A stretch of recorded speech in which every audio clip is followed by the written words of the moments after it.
에베소서 1장 3절로 6절까지 우리 같이 읽겠습니다.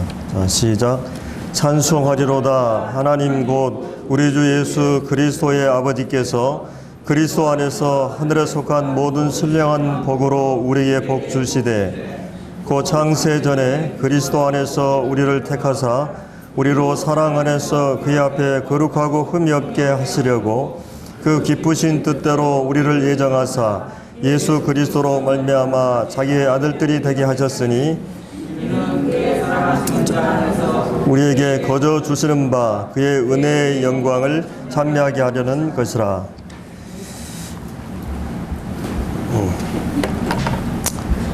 오늘은 에베소서 1장 말씀을 가지고 같이 말씀을 나누고자 합니다. 이 에베소서는 그 사도 바울이 이제 전도여행을 1차, 2차 전도여행을 끝내고 3차 전도여행은 에베소라는 한 지역을 중심으로 이 복음을 전하게 됩니다. 그래서 다른 그 1차, 2차 전도여행은 여행을 중심으로 이렇게 여러 지역들을 이렇게 돌면서 복음을 전했는데 이 에베소 지역은 한 지역에서 계속 정착해 가지고 한 3년여 동안을 이 복음을 집중적으로 전하거든요. 근데 이제 3차 전도여행을 마칠 무렵 이 마게도냐 아가야 지역을 그 순회하고 이제 예루살렘으로 올라와서 여기서 이제 많은 구제 헌금들을 거둬서 예루살렘의 그 기근으로 인해서 어려운 예루살렘 교회를 도와주기 위해서 이제 예루살렘에 오게 되거든요. 근데 유대인들에 의해서 이제 이 바울에 대한 문제를 그 바울이 이제 여러 지역을 돌아다니면서 성전을 모독하고 또 율법을 해방한다는 그런 그 문제를 제기하면서 사도 바울이 이제 바울에 대해서 이제 그 대적을 하게 되죠. 그래서 이제 그 바울이 이제 가이사라 빌립보라는 그 로마가 총독부가 있었던 그 지역에다가 이제 지역으로 이제 감옥에 이제 갇히게 됩니다. 그래서 2년 동안 거기 있다가 다시 이제 로마로 배로 해서 이송을 하게 되고 이제 로마에 상륙해서 또 로마에서 2년 동안 옥중에 갇히게 되거든요. 거기 로마에서 이제 4권의 그 이 성경을 기록하게 되는데 그게 이제 에베소서, 빌립보서, 골로새서, 빌레몬서입니다. 이 옥중서신을 쓰게 되는데 그 4권의 옥중서신 가운데 한 권이 바로 이 에베소서죠. 그래서 이 에베소서는 특별히 이 교회에 대한 진리를 쭉 다뤄주고 있습니다. 교회란 무엇인가 이런 부분을 쭉 다뤄두고 있는데 이제 오늘 우리가 1장 부분을 통해서 몇 가지 교훈을 같이 나누고자 합니다. 여기 3절에 보면은 찬송하리로다 이렇게 말씀하고 있죠. 그리고 이제 15절 이하에 보면은 사도 바울의 기도가 나옵니다. 그래서 우리 그리스도인들의 생활에 있어서 참 중요한 그런 부분이 뭐냐면 찬양하는 것과 기도하는 것이죠. 그래서 이 에베소서를 이 서신을 띄우면서 바울은 이 교회에게 이 찬양으로 시작을 하는 걸 볼 수 있습니다. 구약의 대표적인 영성의 사람 그러면 다윗이라 그러죠. 다윗은 가장 많은 찬양을 드리게 되죠. 또 신약을 대표한다 그러면 아마 우리가 이 사도 바울을 얘기하는데 이 바울의 많은 서신을 보면은 많은 찬양으로 이렇게 이루어져 있는 것을 보게 됩니다. 정말 마음에 가득한 것을 입으로 말한다는 말처럼 이 다윗 같은 경우도 하나님께서 내 입술에 찬양을 두었다. 그 찬양을 입을 다물 수가 없다는 표현을 이 시편에서 하는 걸 봅니다. 여기서도 우리가 이제 이 찬양을 찬송하리로다 이렇게 시작을 하거든요. 우리가 어떤 초조한 문제를 가지고 예를 들어서 어느 스포츠 경기를 한다든지 아니면 어떤 시험을 보러 갔을 때 옛날에는 매스컴이 없었기 때문에 그 사람이 그 스포츠 게임을 하고 또 아니면 그 시험을 보러 갔다 오면 이렇게 딱 방문을 열고 들어올 때 그 사람의 얼굴의 표정을 보거나 아니면 그의 첫마디를 보면 이 사람이 합격했구나 아니했구나, 아니면 이 사람이 승리했구나 아닌 것을 알 수 있습니다. 그 마음의 그 벅찬 감격이 이 표정과 입술에서 나오게 되는 거죠. 사실은 여기서 사도 바울은 그가 지금 어떤 사건을 얘기하기 전에 너무 벅찬 감격으로 찬양을 토해내거든요. 어떤 사실을 얘기하고 이 찬양을 하는 게 아니라 그런 그가 가지고 있는 것들이 너무나 벅찼기 때문에 찬송하리로다 이렇게 감탄으로 시작하는 것을 보게 됩니다. 그래서 우리가 이 음악이라고 하는 것은 마음속에 있는 것들을 이제 입으로 드러내는 것이 음악이죠. 그래서 우리 성도들은 누구나 내가 음악성이 없다 할지라도 주님을 노래할 수 있습니다. 그리고 그 노래가 얼마나 진실성이 있느냐는 우리가 잘 아는 지금 그 특별한 사람들에게만 한정된 게 아니죠. 우리는 이제 취향이 이 노래에 보면은 어린 아이들은 어린이 취향에 맞는 수준에 맞는 그런 노래를 좋아하잖아요. 근데 정말 거듭난 그리스도인들은 남녀노소를 막론하고 하나님께서 그들 안에 이루신 일들로 인해서 찬양을 하게 됩니다. 그것은 시간과 장소를 초월해서 하게 되는 것이에요. 그것은 자기 일반적으로 이 노래를 보면은 이렇게 자기 한과 슬픔과 이런 걸 많이 노래하잖아요. 근데 이 성경에 나오는 이 찬양은 하나님께서 우리에게 베푸신 그런 감격적인 은혜를 반응함으로써 찬양하는 내용들로 가득 차 있는 것을 보게 됩니다. 우리가 영적인 상태나 수준에 따라서 찬양이 달라지게 되죠. 처음 구원받았을 때 찬양과 또 이제 주님 안에서 고난 가운데 역경 가운데 있는 성도들은 또 찬양의 내용이나 이런 것들이 달라지는 것을 이제 보게 됩니다. 근데 우리가 여기서 볼 수 있는 것은 기독교만이 찬양이 있다고 하는 것이에요. 일반적으로 이 종교에는 찬양이 별로 없습니다. 왜 그러냐면 다른 곳에는 은혜라고 하는 것이 전제되지 않았기 때문에. 근데 이제 오늘 이 본문에서 보면 찬송에 대한 시작으로 하면서 그 찬양의 내용이 무엇인가를 볼 수가 있는데, 먼저 이 찬양의 성격에 대해서, 이 찬양의 대상은 하나님이죠. 하나님 곧 우리 주 예수 그리스도의 아버지께서 그리스도 안에서 하늘에 속한 모든 신령한 복으로 우리에게 복 주시되. 그래서 여기 이제 모든 신령한 복이라고 말하고 있습니다. 그리고 이 복은 이 하늘에 속한 복이다. 이 하늘에 속한 복이라는 말은 이 하나님께서 이 통치하는 영역으로부터 흘러나오는 성격의 복이라는 것입니다. 이것은 그 세상으로부터 흘러나온 것과 대비되는 것이죠. 하늘에 속한. 여기 이제 예배소서에는 이 하늘이라는 말이 5번인가 나옵니다.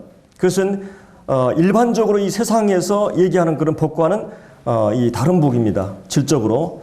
우리가 얼마나 돈을 많이 벌고 명예와 지위와 영화와 세상적인 이 복의 개념을 갖고 있죠. 이 가시적인 복이 있어요. 눈에 보이는 복이 있는데, 오늘 이 본문에서는 이 보이지 않는 복, 이 신령한 복이란 말은 영적인 복입니다. 육신적인 그런 차원의 복이 아니라, 물론 구약에서는 이런 육신적인 이런 세상적인 복을 이 하나님의 축복의 개념으로 이렇게 많이 얘기하죠. 그러나 신약에 와서는 전혀 이 복의 개념이 달라집니다. 이 하늘에 속한 그리고 신령한 복을 우리에게 주셨다고 이렇게 말하고 있습니다. 그러니까 우리는 새해를 시작하면서 하나님께서 이미 우리에게 주신 복을 찬송가에 보도 이 복을 세워보아라. 하나님 우리에게 베푸신 복을 세워보아라. 하나님께서 복 달라고 이렇게 기도하는 게 아니라 이미 우리에게 주신 복을 우리는 누리고, 또 그 복을 생각할 때 우리는 사도 바울처럼 주님을 향해서 찬양하지 않을 수가 없게 되는 것입니다.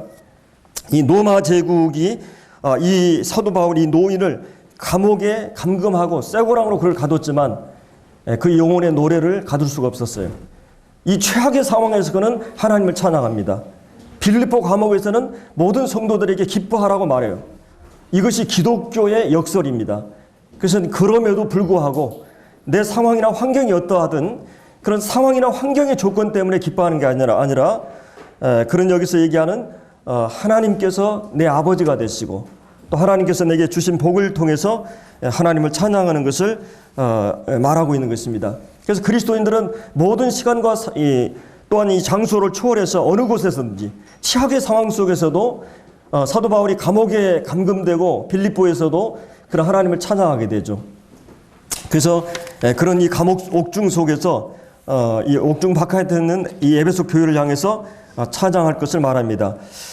자, 그러면 이제 이 본문에서 세 가지로 이 4절부터 6절까지는 하나님께서 우리에게 주신 복을 말하고 7절부터 12절까지는 예수님을 통해서 성자를 통해서 주신 복, 13절 14절은 성령을 통해서 주신 복을 오늘 이 본문에서 말씀해 주고 있습니다. 먼저 우리는 이제 이 하나님 이 아버지를 우리가 이 본문에서 말해주고 있는데 3절에 보면 하나님 곧 우리 주 예수 그리스도의 아버지. 구약에서는 아브라함과 이삭과 야곱이 하나님, 이스라엘의 하나님 이렇게 말했는데 이제 신약에서 와서는 그 하나님은 예수 그리스도의 아버지라고 이렇게 말하고 있죠. 이 그리스도를 떠나서는 우리가 이 복을 받을 수가 없습니다. 오늘 이 본문에서 하나님 아버지의 복이 예수 그리스도를 통해서 예수 그리스도 안에서 우리에게 주어집니다. 그리스도를 떠나서는 하나님의 신령한 모든 것이 우리에게 주어지지 않아요. 각양 이 좋은 선물과 온전한 것들이 다 빛들의 아버지께로 우리에게 오는데 바로 이 예수 그리스도가 그 축복의 통로가 되는 것입니다. 그래서 이 그리스도 예수 안이라고 하는 그리스도 예수 안이라는 말이 계속 이 본문에서 나와요. 하나님께서 그리스도 예수 안에서 이 모든 복을 우리에게 주신다고 하는 겁니다. 자, 그러면 이제 이 4절에 보면 창세 전에 그리스도 안에서 우리를 택하사. 자, 하나님께서 우리를 아버지 하나님께서 우리를 택하사. 그다음에 이제 5절에 보면 그 기쁘신 뜻대로 우리를 예정하사 예수 그리스도 말미암아 자기 아들들이 되게 하셨으니. 자, 하나님 아버지께서 우리를 어떤 복을 우리에게 주셨느냐? 하늘에 속한 신령한 복은 하나님께 창세전에 우리를 선택하셨다는 이 복입니다. 여기 중요한 것은 누가 우리를 선택하셨느냐 이거예요. 누가 우리를 선택하셨느냐? 대통령님께서 나를 선택해줘도 그거 굉장히 영광이죠. 그런데 놀라운 사실은 하나님께서 우리를 택해 주셨다고 하는 것이죠. 물론 여기서 이 선택에 대한 문제를 여러 가지 논란이 되는 문제이지만 그러나 한 가지 분명한 것은 자, 우리가 이제 이 교회 안에 들어와 있는 사람은 이 밖에서는 하나님께서 누구든지 예수 믿으면 구원받는다. 이렇게 이 팻말이 써 있는데 이제 이 안에 돌아보니까 그 안에는 당신은 창세전에 선택했습니다. 내가 이미 믿음 안에 있고 이 구원에 대한 확신을 갖고 하나님 아버지라 부르고 성령이 내주한 사람은 하나님이 이미 나를 창세전에 선택했다고 하는 사실 이것은 우리의 어떤 이성이나 논리로 설명할 수 없는 영역입니다. 그럼 한 가지 분명한 것은 내가 그 하나님을 아버지라 부를 수 있는 인제는 나는 하나님의 선택된 자라고 하는 이 분명한 사실을 우리가 여기서 생각해 볼 수 있어요. 이 선택의 주체는 바로 하나님입니다. 이 만왕의 왕이시며 만주의 주가 되시고 모든 것을 창조하시고 그 전능하신 하나님, 그 하나님께서 우리를 선택해 주셨다고 하는 것이죠. 여러분 하나님이 어떤 분이라고 생각하십니까? 어떤 주일학교 학생이 이 선생님이 하나님은 우리 아버지와 같으신 분이야. 그러니까 이 주일학교 학생이 엉엉 울면서 나 그 하나님 안 믿는다고. 왜 그랬겠어요? 자기 아버지는 그냥 술 먹고 막 때리고 막 상으로 푸고 이런 아버지였어요. 그 아버지를 생각할 때마다 그 하나님에 대한 생각을 하게 될 때 야, 이런 하나님이면 나는 믿을 수 없는 분이다. 그래서 내가 가지고 있는 그런 어떤 하나님에 대한 개념, 이미지가 하나님 아버지를 잘못 생각하게 할 수 있습니다. 그러나 우리가 이 성경에서 얘기하는 그 하나님은 어떤 하나님인가? 그 하나님은 물론 엄하신 분이기도 하시지만 정말 이 따뜻한 그런 아버지이십니다. 친절한 아버지이십니다. 이 사랑과 은혜가 풍성하신, 긍휼이 풍성하신 하나님이면서 또 공의와 정의를 갖고 계시는 하나님이셔요. 자, 이런 하나님 아버지, 이 아버지는 어떤 분이신가? 이 하나님께서 얼마나 크신 분이에요. 여러분들이 오늘날 그 미국의 이 과학 이 허블 망원경, 이 망원경을 또 성능이 좋기 때문에 이 빛의 속도로 아마 150억 광년까지 이렇게 촬영이 된다고 그럽니다. 1초에 이 빛의 속도는 지구의 7바퀴 반을 돌잖아요. 근데 그 빛의 속도로 달나라까지가 25초 걸린다고 그래요. 태양까지가 8분이 걸린다고 그래요. 그리고 우리가 살고 있는 은하의 한쪽에서 한쪽까지 이 빛의 속도로 10만 년이 걸린다는 것입니다. 그리고 150만 광년까지 간다고 하면 상상을 불허해요. 이 태양이 엄청나게 큰 그 행성이잖아요. 지구가 100만 개가 들어가요. 태양을 중심으로 지금 행성이 움직이고 있죠. 근데 이 태양만한 별들이 1000만 개가 넘는다는 거예요. 그리고 아까 제가 얘기했던 이 은하계가, 그 큰 은하계가 지금 1000만 개가 넘는다고 그러죠. 지금 확인된 것만 해도. 이 우주라고 하는 것은 정말 상상을 불허한 어마어마한 광대무변한, 근데 그 우주를 창조한 그 하나님은 얼마나 크겠어요. 그 하나님께서 우리의 아버지가 되신다는 거예요. 그리고 하나님은 얼마나 섬세하고 깊으시냐면, 우리가 알고 있는 이 세포는 제가 여러 번 말씀했습니다마는 개똥벌레의 2만 분의 1이 그 세포의 크기예요. 개똥벌레가 2만 개가 모이면 63빌딩 2채가 된다고 그래요. 근데 우리가 그것을 눈으로 볼 수 없어요. 작은 먼지에 속하는 그 작은 세포가 이 몸의 이 성인 몸의 한 60 내지 100조로 이루어졌습니다. 근데 그 세포 하나의 크기가 그렇게 작은데 하나님께서 여기다 얼마나 많은 정보를 넣어놨냐면, 대형급 여러분 백과사전 있죠? 백과사전 1000권의 정보가 거기에 들어가 있어요. 우리는 사과상자에다가 이 과일 100개만 넣어도 얼마나 넣기가 힘들어요. 근데 눈에 만질 수도 없는 그 작은 먼지와 같은 크기의 세포에다가 이 백과사전 책에 한 1000권의 정보를 거기 집어넣었어요. DNA에. 그리고 마치 우리가 정자가 그 세포 하나 한 방울이잖아요. 그 한 방울이 우리 이 부모의 모든 그 신체에 그것을 그대로 복제해서 3개월이면 그대로 기능들이 움직이고 생명이 탄생하게 됩니다. 하나님의 신비는 너무 놀라워요. 하나님은 이 작은 것에서부터 큰 것에 이르기까지 하나님은 얼마나 그 지혜가, 그 능력이 크신 분인지 몰라요.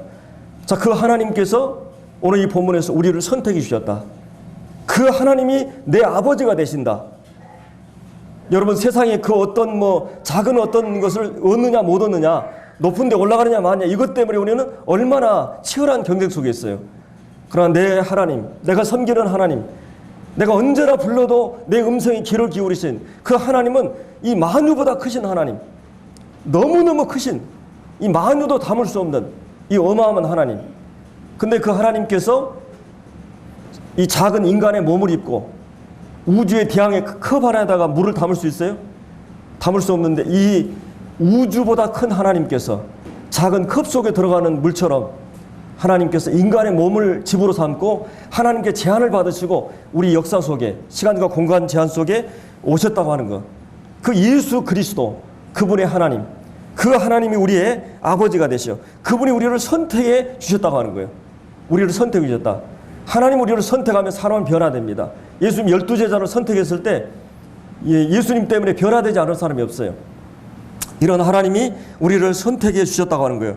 언제 선택해 주셨다고 그랬습니까? 4절에 보면 창세 전에. 왜 이게 중요하냐면, 지금 여러분들이 주님을 섬겨나가면서 참 많이 좌절하고 넘어지고 실족하고 실패하고 잘하는 것보다 못할 때가 많고, 내 꼬라지를 보면 정말 좌절할 때가 많잖아요. 낙심될 때가 많잖아요. 정말 때로는 절망이 될 때가 많잖아요. 근데 하나님께서 그런 나를 선택해 주셨는데, 내게 어떤 조건이 있어서 실험해 봐가지고 이렇게 한 게 아니라 이미 창세 전에, 이것은 우리가 어떤 공로나 우리의 자격이나 조건이 있어서가 아니라 가치 없고 쓸모없는, 정말 우리의 어떤 행위나 공로에 근거하지 않고 하나님 자신의 의지에 따라서, 그분의 사랑에 의해서, 그분의 기쁘신 뜻을 따라서 우리를 선택하신 거예요. 여기 이제 보면은 4절에서도 우리가 사랑 안에서 이런 말씀이 있어요. 하나님은 모든 일에 있어서 사랑의 통제를 받아요. 그리고 이 5절에 기쁘신 뜻대로, 사랑에는 그런 기쁨이 있죠. 마치 우리가 자식을 향해서 기쁨을 이기지 못하듯이 하나님은 먼 우리의 이 미래에 있을 이 교회, 구원받은 우리 한 사람 한 사람을 바라보면서 우리를 선택하셨다고 하는 거예요. 즉흥적으로 급조로 이루어진 게 아니에요. 치밀한 계획 속에서 우리 한 사람 한 사람을 창조하셨고, 우리 존재를, 우리 영혼을 구원할 계획을 하나님이 갖고 계셨어요. 하나님은 이런 창조의 하나님. 그리고 이제 하나님은 어떤 하나님입니까? 하나님은 변화가 없는 분이에요. 그분 자체는 불변하시고 완전하신 분이에요. 그러니까 그분은 발전이나 퇴보가 없어요. 성화나 악화가 되지 않아요. 그분은 항상 변하지 않는, 하나님 되심을 중단한 적이 없는, 시간을 초월해 계시고 모든 것을 아시고 모든 걸 통제하시고 조정할 수 있는 그런 하나님이에요. 그 하나님께서 우리의 아버지가 되시는 것입니다. 이 선택의 루트, 선택의 장소는 여기 이제 4절에 나오는데 그리스도 예수 안에서, 그리스도 안에서, 그리스도를 통해서, 그리고 그 사랑 안에서, 이 그리스도 안이라고 하는 이 영역은 영광스러운 영토예요. 거기에 세리도 거기에 가서 변화됩니다. 죄인들도 변화돼요. 강도도 거기에 들어가면 변화돼요. 그리스도 안에 가면 어마어마한 놀라운 영광로예요. 탈곡 장소예요. 세탁소예요. 거기에 들어갔다 나오면 사람들은 빨래하듯이 깨끗해져 버립니다. 그 존재나 신분이 완전히 달라져 버려요. 그리스도를 만나고 나면 그들은 의롭게 되고 하나님 안에서 당당히 설 수 있는 이 무한한 가능성의 영역, 우리가 이 그리스도 예수 안에서 새로운 피조물이 되어버렸어요. 그래서 이 놀라운 그리스도 예수 안에서 하나님 우리를 선택해 주셨어요. 이 선택의 목적은 뭐예요? 4절에 보면 사랑 안에서 그의 앞에 거룩하고 흠이 없게 하시려고. 제가 이 사랑은 어떤 것이라고 그랬어요? 사랑하는 대상이 사랑하는 사람의 수준까지 이를 때까지는 만족하지 못하는 게 사랑의 특성이에요. 만약 그렇게 되면 사랑이 동정이 되어버리기 때문에 하나님은 하나님의 온전하신 영역까지 우리를 끌어올리시길 원하셔요. 그거는 뭐냐면 그 하나님의 사랑 안에서 그 앞에 하나님 앞에서 우리가 거룩하고 흠이 없게, 적극적으로는 거룩, 소극적으로는 흠이 없게, 내적으로나 외적으로 하나님께서 우리 전체를 거룩한 사람으로 변화되게 하기 위해서, 그래서 이런 목적을 가지고 하나님은 우리를 부르신 것입니다. 그래서 이제 하나님 앞에 영광스러운 자로 세우시기 위해서 그것이 이루어지기 위해서는 무엇으로 알겠습니까? 여기서 거룩하고 흠이 없게 하시려고. 자, 여러분 한번 생각해 보세요. 내가 가끔 나를 보면 때로 내가 실망되고, 야, 이건 아직도 이런 이기적이고 악하고 거짓되고 더러운 마음들이 있는 이런 내 존재 자체를, 내 본질 자체를 하나님께서 하나님처럼 자신 아버지의 거룩한 성품으로 우리를 변화시킨다고 하는 목적을 가지고 있다. 여러분 그것을 믿어야 됩니다. 사실은 사도 바울은 이 사실을 알았기 때문에 이 편지를 쓰면서 감격하고 있는 것입니다. 하나님을 찬양하고 있어요. 아버지 안에 신의 성품에 참여한 자이고, 우리는 이제 신분적으로 법적으로 그럴 뿐만 아니라 결국 궁극적으로 우리가 그 하나님과 동등한 위치에 서게 된다고 하는 것입니다. 그래서 우리가 그렇게 할 수 있는 거, 확실할 수 있는 것은 하나님께서 예수 그리스도를 죽음에 내어주기까지 사랑하는 걸 보면 확실히 알 수 있어요. 그분이 아들을 그렇게 내어주었다면 그 아들을 내어주기까지인 그분이 그 나머지 우리를 거룩하게 하는 작업을 중단할 수 없어요. 그래서 하늘에 계신 너희 아버지 온전하신 같이, 완전하신 같이 너희도 온전하라고 요구해요. 사랑이 있어서. 그래서 여기 이제 택하시어 우리 사랑 안에서 그의 앞에, 하나님 앞에서, 하나님 앞에 우리가 섰을 때 거룩하고 흠이 없게 하시려고 우리를 창세전에 선택하셨다는 것이에요. 이 세상에 주님을 십자가에 내어주신 사랑보다 더 큰 희생과 더 놀라운 사건은 없습니다. 부모가 자식을 사랑하면 얼마나 사랑할 수 있습니까? 부모는 할 수만 있으면 간이나 눈을 빼서라도 세상에 그 어떤 희생을 치러도 자식을 위해선 불쌍하게 되는 것이에요. 바로 이 하나님께서 우리를 향한 사랑이 바로 약속이 그런 것이라고 하는 것이에요. 이 하나님은 시작하신 일을 반드시 이루시는 분입니다. 목적을 설정하면 너희 속에 착한 일을 시작하시니까 그리스도 예수의 날까지 이루실 것을 우리는 확신할 수 있어요. 우리는 이 사실을 믿어야 됩니다. 하나님의 선택 안에서 우리는 지금 이 거룩한 사람들이 되기 위해서, 사실은 이 거룩이라고 하는 말은 우리가 이제 사실은 공부하고 싶은 학생들이 많지 않죠. 공부를 즐거워하는 사람 많지 않죠. 거룩하라고 하는 말을 요구받았을 때, 하나님이 거룩하니 너희도 거룩하라고 했을 때 이거는 쉽지 않은 문제입니다. 그래서 하나님께서는 아까 이 세탁기, 탈곡기에다가 넣어가지고 고난의 영광로에서 우리를 거룩하게 만드십니다. 우리를 성화시키는 일은 다른 방법이 없어요. 우리의 헛된 욕망이나 쓸데없는 욕망, 헛된 야망, 이런 모든 것을 뽑아내야 하기 때문에 우리를 정금같이 만들기 위해서는 하나님께서 이 고난의 과정을 통해서 우리를 만드십니다. 말씀과 기도로 우리가 거룩해지고 아버지의 말씀으로 우리가 거룩해지고 이 고난을 통해서 우리를 거룩하게 하시는 것입니다. 그래서 이제 우리가 사실은 이 죄라고 하는 것이 이제 구원받게 되면 더 민감해지죠. 사실은 구원받을 때보다는 훨씬 더 죄를 범치 않았는데도 더 큰 죄인으로 자꾸자꾸 느껴져요. 작은 죄에 대해서 민감해지기 때문에. 그래서 그리스도인들을 가만히 보면 내가 의롭다, 당당하다 이런 사람 별로 없어요. 가면 갈수록 진짜 내가 못난 놈이라고 생각을 하는 것이. 주님의 영광 앞에 죄에 대해서 양심이 맑아지면서 죄에 대해서 민감해지기 때문에 우리는 얼마나 연약한 자인 것을 깨닫게 되는 것이에요.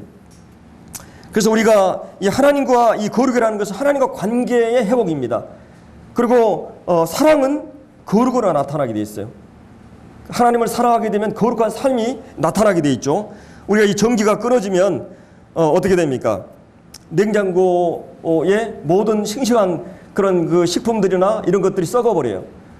이제 전기가 움직이지 않으면 화장실에 오물들이 막 올라오게 돼 있어요.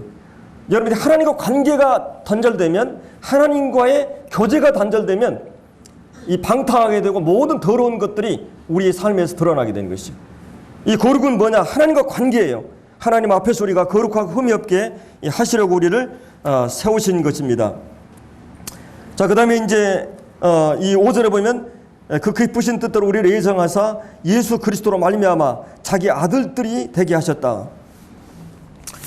이제 놀라운 사실은 하나님께서 우리를 이 아들들로 삼으셨다는 것입니다.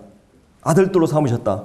예수 그리스도 안에서 예수 그리스도로 말미암아 자기 아들들이 되게 하셨다. 사실은 이제 저희가 우리 아이들이 나면은 두 가지로서 우리 아이들을 확인할 수가 있죠. 하나는 출생하자마자 우리가 뭘 합니까? 출생신고를 해요. 이제 외적으로 객관적으로 법적으로 아이들은 호적에 이제 우리 아이로 올리게 됩니다. 그래서 이제 이 아이들은 우리 아이라고 하는 것을 드러내게 돼 있어요. 그다음에 또 한 가지는 오늘날 이 과학이 발달돼서 이제 유전자를 통해서 우리가 확인하게 되죠. 피를 통해서. 그래서 이 두 가지를 통해서 이제 우리가 내 자신인 것을 확인하는 것처럼 하나님께서도 이 노마의 그때 당시 때 법은 양자의 법이 있었어요. 이렇게 이제 노예 시장에서나 이런 사람들을 사다가 이제 이 값을 주고 그들을 노예 시장에서 사다가 자유를 주고 그들을 아들로 입양하는 그런 그 일들이 많았습니다. 그런 그 로마의 그런 문화에 익숙했던 그 바울은 이제 우리를 아들되게 하셨다. 우리가 이제 원래는 하나님께서 우리를 이 창조하셨는데 우리가 이 죄를 범하면 사단의 설화에 들어가게 되죠. 제가 이거를 묵상을 하다가 제가 옛날에 가을동화 드라마를 한번 시청을 한 적이 있는데 거기에 보면은 이 어린아이가 이제 산부인과에서 나왔는데 아이들 이 둘이가 같은 날 낳은 아이들이잖아요. 근데 그 어린아이가 명찰이 떨어졌는데 그것을 바꿔 끼웠어요. 그래가지고 이 아이들이 바뀌어진 것입니다. 그래서 얘들이 한참 크다가 이 여학생들이었는데 이 중3 때 교통사고가 나게 돼요. 근데 병원에 가서 피 검사를 해보니까 이 아버지의 부모에게서 나올 수 없는 그 피였어요. 그래서 추적을 해보니까 이게 실화를 근거로 해서 한 그런 얘기 같아요. 그래서 이제 이 아이들이 중3 때까지 다른 부모 밑에 자란 것입니다. 제가 이 말씀을 보면서 이 한 아이는 굉장히 그 교수님 부부에다가 부유한 안정된 그런 가정에서 자랐고, 한 아이는 완전히 그 무슨 뭐 대포 집안은 그냥 그 오빠도 막 학교 다니다 막 중피하고 깡패짓 하고 날마다 막 밥상이 엎어지고 막 사람들 와서 술 먹고 이런 거기서 막 심부름하고 열악한 그런 환경에서 자라는 얘도 인격이 많이 손상되어 버린. 근데 이 아이들이 이제 그거를 보면서 저는 그 생각을 했어요. 마치 우리가 원래 하나님께서 우리를 창조하셨고 하나님의 자녀들이었는데 사단 아래에 들어가면서부터 정말 우리가 하나님의 형상이 아직 남아있는데 우리가 이 죄 아래서 사단 아래서 살아면서 비참한 상황이 돼버린 거죠. 우리 자신이. 근데 이제 결국은 그 둘이 이제 바뀌어져 가지고 그렇고 그런 얘기예요. 근데 이제 그 얘기를 보면서 하나님 앞에서 우리가 법적으로만 우리가 하나님께 이제 입양이 돼서 자식이 된 게 아니라 하나님께서 성령으로 거듭나게 하시고 영생을 우리 안에 주시고 또 성령을 내 안에 주셔가지고 이제 아바 아버지라 부르짖게 하시고 성령이 우리 영으로 더불어 하나님을 아바 아버지라 부르짖게 있는 우리 안에는 우리가 논리로 설명할 수 없지만 우리 존재 속에 하나님을 아버지라 부를 수 있는 생명이 회복이 되고 하나님을 알고 하나님 아버지라 부를 수 있는 예수님을 주라 시인할 수 있는 이상한 사실은 우리 안에 생명이 역사하시고 아버지의 말씀에 대해서 깨닫는 영적인 것들을 이제 이 감각을 회복하는 반응할 수 있는 그런 존재들이 된 것입니다. 이 우리가 아들인 거로 아들의 영을 우리 안에 보내서 아바 아버지가 부르짖게 했다 그랬어요. 성령이 우리 영으로 더불어 우리 하나님의 자녀인 것을 증거하는 이거는 생명이 우리 안에 마치 우리가 이 자식이 되기 위해서는 피가 끄는 거 있잖아요. 피라고 하는 생명의 피가 있는 것과 법적으로 우리가 자식이 된 것처럼 우리는 예수 그리스도로 말미암아 법적으로도 하나님의 자녀인 뿐만 아니라 이제 성령 안에서 우리가 거듭나서 이 성령이 우리 안에 묶어 놓았기 때문에 이 성령을 통해서 우리가 하나님의 자녀로 되어져 가는 것입니다. 거기 이제 13절 14절에도 이 부분에 대해서 나오고 있죠. 그 안에서 너희도는 이방인들을 얘기합니다. 너희도 진리의 말씀 곧 너희의 구원의 복음을 듣고 그 안에서 또한 믿어 약속의 성령으로 인치심을 받았다. 성령님을 통해서 우리가 인침을 받았다. 이 인을 친다고 하는 것은 뭐예요? 이것이 정말 명품일 때 이 KS 마크를 하듯이 이 제품의 어떤 신뢰를 하기 위해서 이 도장을 찍죠. 이 명품 도장. 그리고 이제 어떤 경우는 이제 어떤 물건이라든지 책을 살 때 이 서류상에 도장을 찍게 됩니다. 이 소유권을 의미하죠. 저도 이 책을 사면 꼭 도장을 쓰거나 사인을 합니다. 이거는 내 것이다. 내 소유다. 옛날에 보면은 노예나 가축들에도 이렇게 엉덩이에다 인을 치죠. 이거는 이 주인의 소유라고 하는.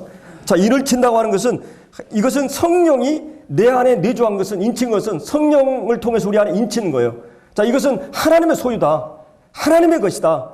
그래서 세상의 모든 사람들 다 돌아다니는데 하나님 눈에는 누가 보이겠어요?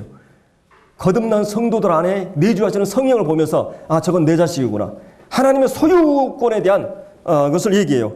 그리고 이것은 가장 안전한 것을 의미하는 거죠. 자, 인을 치셨고 그 다음에 이제 14절을 보면 이 보증, 성령을 이 보증 우리가 전세를 얻을 때 어떻게 합니까?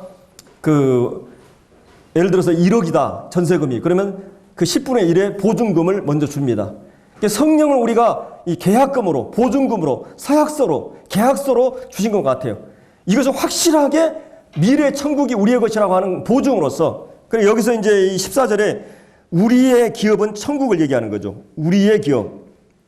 그 다음에 11절에는 모든 일을 그 마음의 원대로 역사하시는 자의 뜻을 따라 우리가 예정을 입어 그 안에서 기업이 되었다. 그러니까 우리가 하나님께 있어서는 우리가 기업이에요. 근데 우리에게 있어서 기업은 영광스러운 천국이죠. 그러니까 우리가 자식 농사를 짓는다 그러죠. 자식이 우리의 기업이고 농사예요. 하나님께서는 우리가 기업이에요. 이 교회가 기업이고 구원받은 성도들이 기업입니다. 우리 자식 농사를 하나님이 지금 짓고 계시오. 거룩한 그리스도의 형상을 닮아가도록 우리를 만들어 가십니다. 우리가 하나님에게 있어서 기업이에요. 그러면서 또 한 가지 14절에는 우리의 기업, 우리가 앞으로 소유하게 되고 누리게 될 우리 주 예수 그리스도와 함께 누리게 될 영광, 그 상급, 그 나라에서 이 모든 것을 말하는 것이에요. 그리고 이 놀라운 기업의 보증으로서 성령을 우리 안에다 집어넣으셨다는 것이에요. 그러니까 하나님께서 우리에게 이 성령을 묶어두신 것은 이제 하나님께서 아들을 통해서 십자가에 내어주시기까지 했다. 그러면 그 구속은 이미 완성될 뿐만 아니라 궁극적으로 완성이 될 것이고 성령을 우리 안에 내주셨다는 것은 그 일들을 하나님께서 완성하시고자 하는 이 계획 속에서 일이 진행되고 있어요. 그렇기 때문에 이 교회라고 하는 우리 개인이라고 하는 것은 반드시 궁극적으로 최후 승리를 하게 되어 있는 것입니다. 자, 이렇게 해서 이제 우리가 하나님이 아들들이 되었다고 이렇게 말하고 있어요. 자, 그러면서 하나님 우리를 선택하시고 아들 삼으신 이 목적을 아까 4절에서 결국은 우리를 거룩하고 흠이 없게 하시려는, 그러니까 하나님이 우리에 대한 관심은 제가 늘 강조하지만 여러분이 잘 벌고 돈 잘 벌고 뭐고 학교가 불합격 이런 별 관심이 없어요. 하나님의 관심은 여러분 자신이 그리스도의 형상으로 세워지는 것입니다. 여러분의 본질이나 속성이 주님의 형상 성품으로 닮아가도록 하는 일이에요. 그거를 위해서 하나님은 모든 것을 합력하여 선을 이루셔요. 그것은 여러분을 만나게 한 남편과 아내가 될 수 있어요. 자식이 될 수 있어요. 여러분을 둘러싼 모든 환경, 또 모든 관계일 수 있어요. 하나님은 모든 것을 통해서 좋은 일이 나쁜 일이든지 여러분 개인의 인격을 세우는 일을 궁극 목표로 삼고 있습니다. 그것을 우리가 분명히 기억해야 됩니다. 그 다음에 또 한 가지는 이제 6절에 왜 하나님께서 우리를 택하셨고 왜 하나님께서 우리를 아들로 삼으셨느냐. 6절에 보면 이는 그의 사랑하시는 자 안에서 하나님께서 그 예수 그리스도 내 사랑하는 자, 내 기뻐하는 내 사랑하는 자 안에서 우리에게 거저주시는 이 은혜죠. 거저주시는 바 그의 은혜의 영광을 하나님의 은혜가 그리스도 안에서 가장 영광스럽게 꼽혔어요. 하나님 되시면 영광이 하나님의 은혜에 대한 모든 플랜이 예수 그리스도의 사역 속에 그대로 드러나 있습니다. 영광스럽게. 그 영광을 우리가 참여하도록 이 교회를 부르셨다는 것이. 그러니까 이 교회는 어떤 곳이냐? 하나님을 하나님답게 애원하는 장소예요. 하나님을 찬양하는 장소입니다. 하나님께 감사하는 장소예요. 하나님께 예배하는 예배 공동체. 만약 그것을 잃어버리면 이 교회는 이 본래 의도를 잃어버린 것입니다. 그래서 여기 이는 그의 사랑하시는 우리에게 주신 그 영광을 찬미하기 위해서 여러분이 이 세상 우주 만물도 하나님의 영광을 선포하고 하나님의 신성과 영광과 능력을 드러냅니다. 하나님의 영광을 드러내기 위해서 꽃을 이토록 많이 만드신 이유는 하나님이 그 영광의 다양성, 풍성함을 한 꽃에서 담을 수 없어가지고 이 세상에 그토록 많은 꽃을 만들어서 하나님 되심의 영광을 자연 창조물을 통해서 드러나 있어요. 천사들도 하나님 보좌 우편에서 하나님께 영광을 돌리고 있습니다. 근데 하나님의 형상대로 만든 그러니까 마치 예수님께서 이 세상에 오셔서 하나님을 가장 영광스럽게 하신 분이에요. 사실은 우리 인간을 만들 때 그렇게 하기 위해서 우리를 만드셨거든요. 근데 죄가 들어오면서부터 이것을 잃어버렸어요. 그래서 우리를 구원하신 목적은 어디에 있느냐? 바로 하나님을 영화롭게 하기 위해서. 근데 그것은 여기 나온 대로 하나님의 영광을 찬미하게 하는 것뿐만 아니라 12절에 보면 이는 전부터 구약성경에 그리스도께 소망을 메시아에 대한 소망을 두어온 우리 유대인들 우리로 그의 영광의 찬송이 되게 하려 하심이라. 그러니까 우리가 입술로 마음으로 인격적으로 자원해서 하나님을 찬양하는 찬미뿐만 아니라 우리의 존재 자체가 하나님의 영광스러운 존재가 되도록. 그러니까 여러분들 보면 하나님의 영광이 드러나야 돼. 여러분의 성품이나 삶의 모습에서 하나님의 성품이 반영돼야 돼요. 그래야만 하나님이 영광을 받을 수 있는 것입니다. 그래서 이 영광을 찬미하기 위해서 이것이 이제 이 후렴처럼 나오죠. 거기 4절 6절까지 이 성부 하나님이 우리를 선택하시고 우리를 아들 삼으시고 그 6절에 이는 그 이유를 말하고 7절 이제 성자 우리를 구속하시고 죄사함 받게 하시고 또 우리를 계시 이 진리를 깨닫게 하시고 그 다음에 이제 12절에 보면 이는 전부터 그리스도의 소망을 도운 우리로 그의 영광의 찬송이 되게 하기 위해서 이 후렴처럼 나오죠. 또 13절 성령의 축복을 말하고 나서 14절에 이는 우리의 그 기업의 보증이 되사 그 얻으신 것을 구속하시고 그 영광을 찬미하게 하려 하심이라. 그래서 계속 3번 성부 하나님이 우리를 선택해 주시고 아들 삼아 주신 그 하나님을 찬양하게 하기 위해서 우리를 구속하시고 죄사함 받게 하시고 이 놀라운 구속의 비밀을 깨닫게 하신 그 하나님을 찬양하게 하기 위해서 그리고 성령으로 우리 안에서 인치시고 보증으로 두신 성령 이 은혜에 대해서도 영광을 찬미하게 하기 위해서 하나님이 우리를 부르셨다. 이렇게 말하고 있습니다. 14절에 이는 우리의 기업의 보증이 되사 그 얻으신 것을 구원받은 우리를 구속하시고라는 말이 원래 이게 구속하시려고 이게요. 하나님께서 우리를 얻으신 우리를 굴국적으로 구속하시려고 이게 더 원어의 정확한 번역이거든요. 구속하시려고 한 그 사건을 그의 영광을 찬미하게 하기 위해서 하나님이 우리 부르셨다고 이렇게 말해주고 있습니다. 자 여기 7절에 이 성자 하나님께서 우리가 그리스도 안에서 그의 은혜의 풍성함을 따라 그의 피로 말미암아 구속과 죄사함을 받았도다. 제가 전에 한번 이 교제를 한 적이 있는데 구속이란 무엇입니까? 그것은 노예 시장에서 노예들을 이 어마어마한 값을 지불하고 사서 자유를 주는 것입니다. 이게 구속이라는 단어예요. 이 속량, 구속, 값을 지불하고 샀다. 근데 여러분을 구속하신 그 값이 어떤 값입니까? 여러분의 생명하고 양 100억 마리하고 바꿀 수 있어요? 예수님, 하나님 내신 예수님의 생명하고 지구의 인구하고 바꿀 수 있겠어요? 예수님의 생명의 피를, 왜냐하면 이 죄의 값은 피 흘림이 없은 즉 죄사함이었기 때문에 반드시 범죄한 사람은 죽어야 되기 때문에 아들의 생명을 내어주셔야만 했어요. 구속이란 뭐냐? 이 금이랑같이 없어질 그런 것으로 한 게 아니라 어린 양 같은 그 보배로운 예수 그리스도의 보혈로 우리를 구속하셨어요. 그 그리스도 예수 안에 있는 구속으로 말미암아 하나님의 은혜로 값없이 우리가 의롭다함을 얻게 됐습니다. 저기 구속이란 무엇이에요? 7절에 나온 대로 구속, 곧 죄사함이라고 하는 것이에요. 이 죄라고 하는 것은 얼마나 심각한 문제입니까? 인간의 가장 존재론적 딜레마는 뭡니까? 하나님은 절대선이십니다. 악이 없어요. 하나님은 절대선이기 때문에 우주를 통치할 수 있는 분이에요. 그래서 우주가 유지되고 있는 것입니다. 만약 사단이 우주를 통치하면 우주는 완전히 난리가 날 것입니다. 우리 사람은 이 선하신 하나님에 있어서 범죄함으로 말미암아 원수가 되어버린 상태가 되었어요. 그래서 이 자연이 인간은 하나님과 더불어 살아야 하는데 함께 살 수 없는 존재가 되었고, 하나님은 인간이 가장 큰 위안을 받아야 될 존재인데 무서운 공포 대상이 되고, 하나님 우리에게 가장 필요한 존재인데 우리는 그 앞에 도망자가 되어야 되는 딜레마에 빠져 있어요. 하나님 우리에게 가장 필요한, 하나님 없이 존재할 수 없는 존재들인데 죄가 하나님 우리의 사이를 내었다고 하는 것입니다. 그래서 하나님께서 어떻게 이 딜레마를 자유케 할 수 있는가? 죄에서 자유케 할 수 있는 것은 바로 이 예수 그리스도를 아들로 인간의 몸을 입으시고 이 땅에 오시게 하셔서 그 예수님의 십자가의 죽으심으로 그 아들에게 모든 것을 죄로 삼으시고 이 친히 남에다 그 마음으로 우리 죄를 담당하시고, 그분은 우리의 모든 죄를 끌어안고 십자가에서 이 빛을 다 갚으신, 보라 세상 죄를 지어가는 하나님의 어린 양이로다. 친히 그 몸으로 우리 죄를 담당하셨다. 동이 서에서 문 것 같이. 그리고 이 모든 죄를 바다 깊은 곳에 넣었다. 빽빽한 구름 안개 사라진 것 같이. 너희 죄가 주홍같이 붉을지라도 양털같이 희게 되리라. 성경의 구절구절마다 예수 그리스도가 죽으심으로 말미암아 이제 그는 다 이루었다. 죄에 대해서 완전히 청산하고 빚을 갚았다.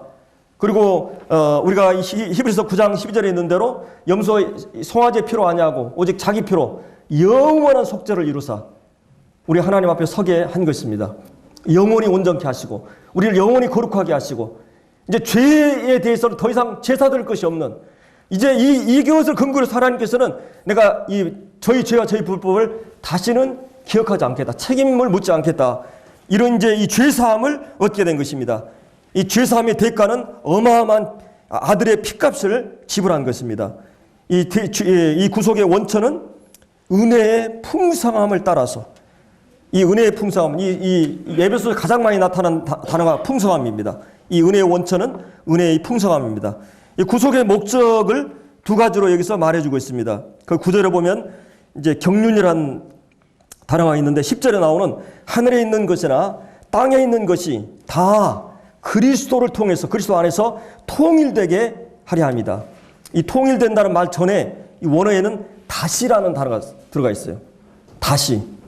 그러니까 원래 이것은 죄로 말미암아 하늘에 그다음에 땅에 모든 자연 세계 속에 질서가 파괴된 것입니다. 그래서 하나님과 아들을 통해서 이것을 회복하고자 먼저 이 교회를 부르시고 교회 안에서 만물을 충만케 하기 위해서 교회를 충만케 하시는 일을 하시는 것이에요. 이거는 10절은 에베소 전체 주제요, 성경 전체 주제입니다. 하나님께서 원대한 그런 비전 계획을, 이 경륜이란 말은 이 권위를 리더십의 입장에서 포부와 그 꿈과 비전과 계획과 목적, 그리고 그것을 실행하는 모든 전략과 그 열정과 그런 모든 것을 포함해서 경륜이란 말을 해요. 그리고 그 경륜을 따르는 자 입장에서는, 권위를 따르는 자 입장에서는 봉사, 직분, 이런 얘기가 이 성경에 나오죠. 하나님의 이 원대한 경륜, 그래서 10절에 나온 대로 그리스도를 통해서 통일되게 하기 위해서, 그래서 모든 일을 그 마음의 원대로 역사하시는 자 뜻을 따라 하나님의 그 뜻과 그 마음의 원대로 따라 우리가 예정을 며 그 안에 기업이 되었다.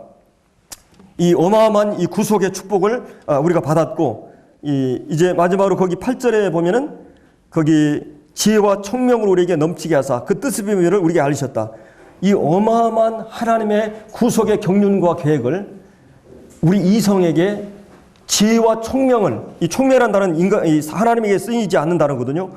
이 모든 지혜와 총명, 이걸 우리 이성에, 우리 구원받은 사람들 안에 이 하나님의 비밀을 계시하셨다는 것이죠. 알리셨다는 것이죠. 그래서 이 하나님의 선택과 아들 삼으심, 이 죄사함과 그 다음에 계시, 우리에게 이 사실을 거듭난 성도들에게 밝히셨어요. 그리고 성령을 우리 안에 내주하게 하시고 우리에게 인을 치시고 보증으로 성령을 주신 이 영광스러운 하나님께서 그리스도 안에서 이 모든 것을 우리에게 주신 것입니다. 이것 때문에 우리는 늘 하나님을 찬양하고 하나님께 영광 돌리는 삶, 이것이 교회의 존재 목적이라는 것입니다. 여기서 마치겠습니다.